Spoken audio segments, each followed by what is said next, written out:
T'as-tu déjà eu un client qui cachait des dettes à son conjoint ou sa conjointe puis qui s'est sorti pendant le dossier? Ça m'est arrivé à plusieurs reprises, en fait. Des fois, c'est sorti que la personne m'appelait tout seul en cachette. Ça m'est même arrivé aussi pendant un appel qu'un des conjoints nomme des dettes que l'autre n'était pas au courant, puis ça a fait un méchant malaise pendant l'appel. As-tu déjà un client qui avait fait une grosse dépense complètement irrationnelle juste avant de demander une consolidation? Pendant le processus, ça m'est arrivé qu'un client me parle d'aller faire une énorme dépense. Il se racheter un gros camion pour la construction.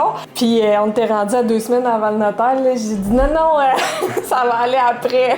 C'est pas tout de suite. As-tu déjà eu un client qui était sûr d'être accepté, mais qui avait oublié de te parler d'une dette importante? Ça arrive vraiment souvent qu'on sort des bureaux de crédit puis les gens ont oublié de nous dire qu'ils avaient, mettons, co-signé sur l'auto de leur garçon. Puis ça m'arrive là, extrêmement souvent. Je peux pas compter le nombre de fois que ça m'est arrivé. As-tu déjà eu un client qui avait une excellente cote de crédit, mais que le dossier passait quand même pas? Ça arrive souvent que j'ai des gens en fait qui m'appellent, qui ont une cote de crédit à 800 quelque chose, là, excellente, mais mettons leur revenu passe nulle part. Mais ça, c'est des clients qui viennent souvent me consulter là, pour avoir des solutions alternatives le temps qu'on ait un revenu qui soit qualifiable. As-tu déjà eu un client qui faisait plus que 100 000 par année, mais qui était quand même full endetté? Autant j'ai des gens des fois qui, mettons, ils font 50 000 par année, puis genre leur budget A1, autant que j'ai des gens des fois qui font même du plus que 100 000, là, 200 300 000 par année, puis qui ont plein de dettes partout, là, puis qui viennent me consulter pour ça. Des fois, c'est une grosse séparation, par exemple. Ils ont des grosses pensions alimentaires à payer, ça arrive.